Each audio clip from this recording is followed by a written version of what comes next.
ಸಮುದ್ರಕ್ಕೂ ಒಂದು ಬೌಂಡ್ರಿ ಇದೆ, ಈ ಭೂಮಿಗೂ ಒಂದು ದೊಡ್ಡ ಬೌಂಡ್ರಿ ಇದೆ. ಪ್ರಪಂಚದಲ್ಲಿ ಸಂಪೂರ್ಣವಾಗಿ ಭೂಮಿ ಇಲ್ಲ. ಅದೇ ಥರ ಸೂರ್ಯನಿಗೂ ಒಂದು ಪರಿಧಿ ಇದೆ, ಒಂದು ಲಿಮಿಟ್ ಇದೆ. ನಮ್ಮ ಜೀವನಕ್ಕೂ ಒಂದು ಕೊನೆ ಇದೆ, ಒಂದಕ್ಕೆ ಕೊನೆ ಇಲ್ಲ. ಅದು ಯಾವುದು ಅಂದರೆ ನಾವು ನೀವು ಕಟ್ಟುವ ನೆಟ್ವರ್ಕಿಗೆ ಯಾವತ್ತೂ ಕೂಡ ಕೊನೆನೇ ಇಲ್ಲ. ಆ ಥರ ಒಂದು ಶಕ್ತಿ ಈ ನೆಟ್ವರ್ಕು ಪಡ್ಕೊಂಡಿದೆ ಸ್ನೇಹಿತರೆ. ನಮ್ಮ ಟೀಮ್ನಲ್ಲಿ ನೆಟ್ವರ್ಕ್ ಮಾರ್ಕೆಟಿಂಗಲ್ಲಿ ಪವರ್ನ ಹೇಳೋಕ್ಕೋಸ್ಕರ ಎಕ್ಸಾಂಪಲ್ ಕೊಡ್ತಾ ಇದ್ದೀನಿ. ಒಂದು ಕಾಲದಲ್ಲಿ ನಿಮಗೆಲ್ಲ ಗೊತ್ತಿದೆ, ನಾನು 21 ವರ್ಷಕ್ಕಿಂತ ಜಾಸ್ತಿ ಆಗಿದೆ ಒಂದು ನೆಟ್ವರ್ಕ್ ಮಾರ್ಕೆಟಿಂಗ್ನ ಸ್ಟಾರ್ಟ್ ಮಾಡಿ. ಆ ಟೈಮಲ್ಲಿ ಈ ಬಿಸ್ನೆಸ್ ಮಾಡೋರನ್ನ ಸೋಷಿಯಲ್ ಡಿಸ್ಟೆನ್ಸ್ ಅವಾಗಲೇ ಮಾಡಿದ್ರು ನಮಗೆ.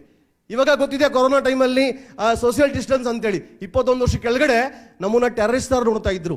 ಯಾರು ಕೂಡ ಹೆಣ್ಣು ಕೊಡ್ತಿರ್ಲಿಲ್ಲ, ಯಾರು ಕೂಡ ಸಾಲ ಕೊಡ್ತಿರಲಿಲ್ಲ ಬ್ಯಾಂಕಲ್ಲಿ. ಆದರೆ ಸ್ನೇಹಿತರೆ, ಒಂದು ಟ್ರೆಂಡ್ ಸೃಷ್ಟಿ ಮಾಡಬೇಕು ಅಂತೇಳಿ ವಿಷನ್ ಇಟ್ಕೊಂಡಿದ್ವಿ.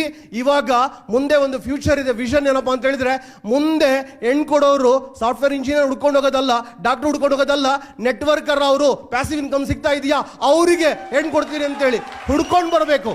ಆ ಥರದ ಒಂದು ಶಕ್ತಿ ಈ ಬಿಸ್ನೆಸ್ಗಿದೆ ಸ್ನೇಹಿತರೆ. ಅದನ್ನು ಮಾಡೋಣ ನಾವೆಲ್ಲರೂ ಕೂಡ. ನಮ್ಮ ಟೀಮ್ನಲ್ಲಿ ನೆಟ್ವರ್ಕ್ ಮಾರ್ಕೆಟಿಂಗ್ನ ಪವರಲ್ಲಿ ಹೇಳಬೇಕು ಅಂತ ಹೇಳಿದ್ರೆ, ಇನ್ನ ದಾಡಿ ಬಂದಿಲ್ಲ, ಆಡಿ ಕಾರ್ಗೆ ಓನರ್ ಆಗಿದ್ದಾರೆ. ಅವರು ಗುರಿ ಇಟ್ಕೊಂಡಿದ್ರು ಹೆಣ್ಣೊಳಕ್ಕೆ ಹೋಗ್ಬೇಕು ಅಂತ ಹೇಳಿದ್ರೆ ಯಾವುದೋ ಆರ್ಡಿನರಿ ಕಾರಲ್ಲಿ ಹೋಗೋದಲ್ಲ, ನಾನು ಜಾಗ್ವಾರ್ ಕಾರ್ ತಗೊಂಡೋಗ್ಬೇಕು, ಬೆನ್ಸ್ ಕಾರ್ ತಗೊಂಡೋಗ್ಬೇಕು ಅಂತೇಳಿ. ಅಂಥ ಶಕ್ತಿ ಇವತ್ತು ಈ ನೆಟ್ವರ್ಕ್ ಮಾರ್ಕೆಟಿಂಗಿಗೆ ಇದೆ. ಯಾವ ಥರ ಅಂತ ಹೇಳಿದ್ರೆ, give man a fish, feed him for a day, teach him out to catch fish, feed him for a life.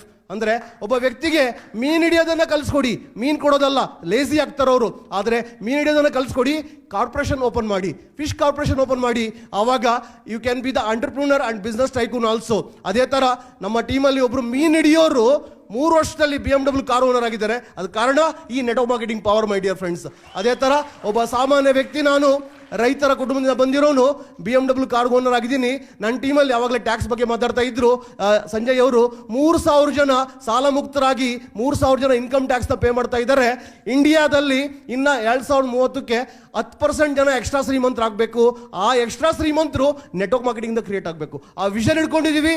So Anthony Robbins ಹೇಳ್ತಾರೆ, ಪ್ರಪಂಚದ greatest trainer, if you are a network marketer, I am proud of you, I am saluting you ಅಂತ ಹೇಳ್ತಾ ಇದ್ದಾರೆ. So ನಾವೆಲ್ಲರೂ ಕೂಡ ದೇಶದ economical key driver ಆಗೋಣ. ದೇಶನ ನಿರುದ್ಯೋಗ ಸಮಸ್ಯೆ ನಿವಾರಣೆ ಮಾಡಿ, ಬಡತನ ನಿರ್ಮೂಲನೆ ಮಾಡಿ, ಆರೋಗ್ಯ ಭಾಗ್ಯ ಕೊಡೋಣ. ಸೊ ಈ ಒಂದು ಬಿಸ್ನೆಸ್ಸಿನ power unlimited, god blessed opportunity. ಕಾಮಧೇನು ಕಲ್ಪವೃಕ್ಷ ಇದ್ದಾಗೆ ನೆಟ್ವರ್ಕ್ ಮಾರ್ಕೆಟಿಂಗ್ಗೋಸ್ಕರ ಇದನ್ನ ಜೀವನ ಉಸಿರು ಅನ್ಕೊಂಡು ಮಾಡೋಣ. ಇದಕ್ಕೆ ಎಜುಕೇಷನ್ಗೆ ಬೆಲೆ ಕೊಡೋಣ. Education is everything. ಸರಸ್ವತಿ ಒಲಿಸ್ಕೊಂಡ್ರೆ ಲಕ್ಷ್ಮಿ ಒಲಿತಾಳೆ. ಸರಸ್ವತಿ ಒಲಿಯದ ಹೊರತು ಲಕ್ಷ್ಮಿ ಒಲಿಯಲ್ಲ. ಮೊದಲು ಈ ಬಿಸ್ನೆಸ್ಗೆ ಇನ್ವೆಸ್ಟ್ ಮಾಡೋಣ, ನಮ್ಮ ಟೈಮ್ನ, ಹಣನ. ಅವಾಗ ಯಶಸ್ಸು ನಮ್ಮನ್ನು ಹುಡ್ಕೊಂಡು ಬರ್ತದೆ. ನಮ್ಮ ಇನ್ನರ್ ಪರ್ಸನಾಲಿಟಿ ಬಿಲ್ಡ್ ಮಾಡೋಣ, ಪರ್ಸನಲ್ ಡೆವಲಪ್ಮೆಂಟ್ ಅನ್ನ ಬಿಲ್ಡ್ ಮಾಡ್ತಾ ಹೋಗೋಣ. So thank you very much. Love you all. Thank you.